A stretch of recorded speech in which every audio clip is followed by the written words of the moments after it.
Ya, Assalamualaikum, selamat sejahtera. Untuk klip kali ini, saya akan menerangkan tentang kepentingan pengangkutan awam di Malaysia. Okey, kita ada 6 kepentingan, jadi kita pergi satu persatu. Yang pertama ialah mengurangkan kesesakan lalu lintas.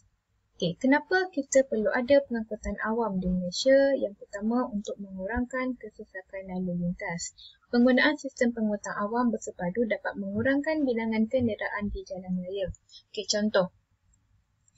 Ada 40 orang murid, 40 orang rakyat Malaysia ataupun orang lah bekerja. Dia pergi kerja dengan menaiki kenderaan masing-masing. Okey, jadi kita akan dapat 40 buah kereta pada atas jalan raya.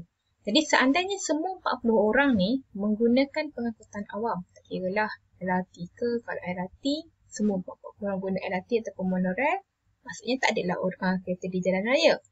Kalau semua 40 orang menggunakan bas, maksudnya hanya ada satu kenderaan di jalan raya. Jadi tak perlulah ataupun masalah kesesakan jalan raya ni tak adalah sebab ada satu bas je jalan raya. Berbanding dengan sebelum ni ada 40 buah kereta. Okay.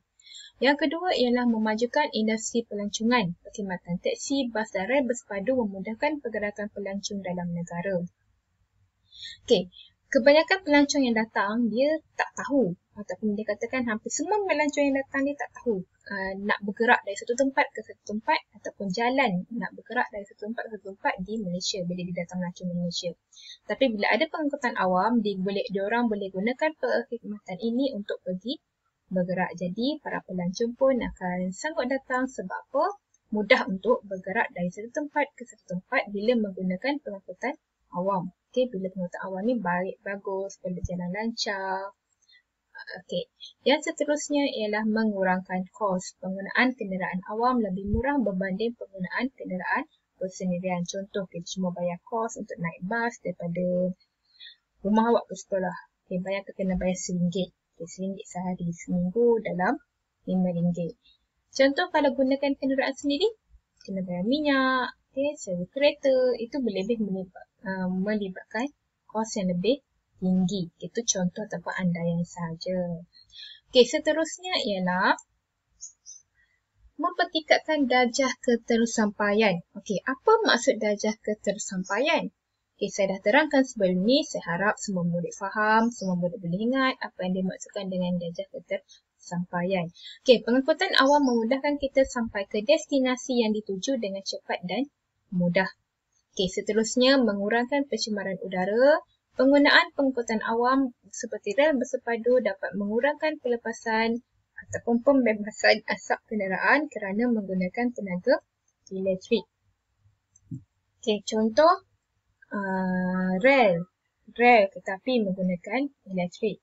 Okey, pengangkutan lain ataupun kereta, persendirian, lori dan sebagainya menggunakan petroleum atau diesel yang boleh menyebabkan pencemaran udara. Berbeza dengan penggunaan tenaga elektrik yang tidak akan menyebabkan pencemaran udara. Bila ramai rakyat Malaysia menerima kesedaran untuk menggunakan pengangkutan awam, maka akan kuranglah pembebasan asap kenderaan. Jadi, mengurangkan pencemaran udara.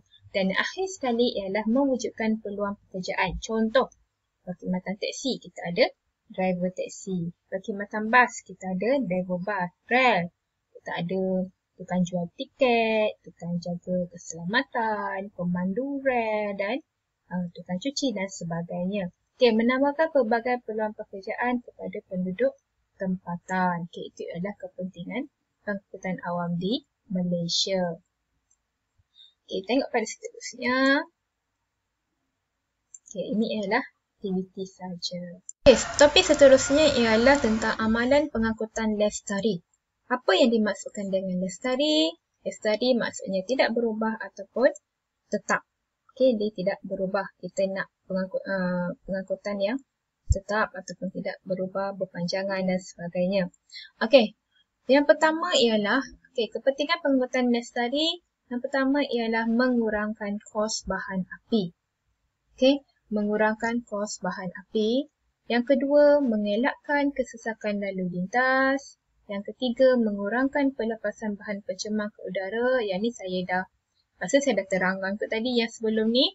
Meminimumkan kemusnahan flora dan fauna, mengurangkan hakisan. Ini melibatkan pembinaan jalan raya, melibatkan pembinaan ataupun pembangunan di kawasan-kawasan tanah tinggi dan yang berkaitan dengannya. Seterusnya ialah meningkatkan keselamatan pengangkutan awam. Itu ialah salah satu kepentingan ataupun amalan pengangkutan lestari. Dia kena tingkatkan keselamatan pengangkutan awam. Untuk apa? Untuk menggalakkan orang ramai ataupun untuk menggalakkan orang awam menggunakan pengangkutan awam. Ini ialah contoh amalan pengangkutan lestari. Yang pertama ialah penggunaan kereta elektrik dan juga hybrid. Untuk apa? Untuk memelihara alam sekitar dengan mengurangkan pembebasan gas karbon monoksida dan juga menjimatkan penggunaan bahan api.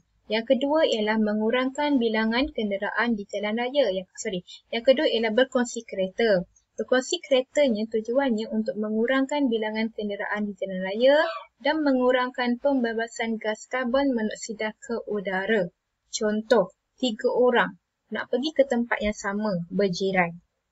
Tumpanglah, pergilah dengan satu kereta. Bayarlah minyaknya sikit-sikit, tong-tong tu. Jadi kita boleh kurangkan pembebasan gas karbon monoksida. Sebab apa? Kalau seandainya 3 orang tadi masing-masing pergi dengan kereta masing-masing, maka kita dah ada 3 punca pembebasan gas karbon monoksida. Bila 3 orang tu bergabung ataupun kita panggil sebagai couple berkongsi kereta dalam satu kenderaan, maksudnya punca pada pembebasan gas karbon monoksida hanya berkurang menjadi 1. Amalan pengangkutan lestari yang ketiga ialah penggunaan pengangkutan awam. Untuk apa? Untuk mengurangkan masalah kesesakan lalu lintas, untuk pembangunan pengangkutan awam percuma oleh pihak kerajaan. Contohnya, perkhidmatan bas bandar GoKL dan juga bas Muafakat Johor. Kenapa kerajaan sanggup untuk menyediakan perkhidmatan bas percuma? Untuk menggalakkan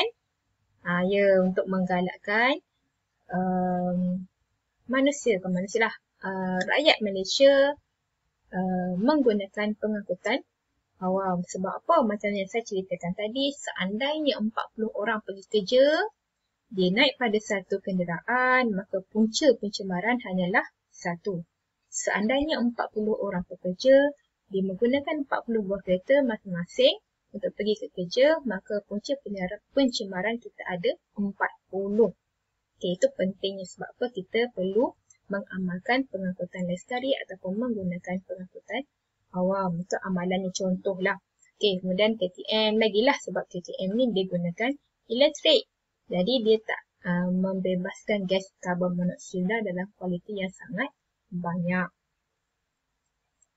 Cuba imbas kembali apa yang dah kita belajar dalam topik 5 tentang pengangkutan di Malaysia.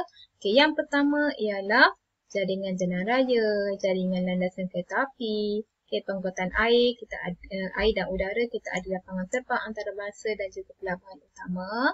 Pengangkutan awam di Malaysia dan contoh-contohnya, faktor-faktor yang mempengaruhi jaringan pengangkutan di Malaysia ada 4. Bentuk muka bumi, kemajuan teknologi, dasar kerajaan, kegiatan ekonomi.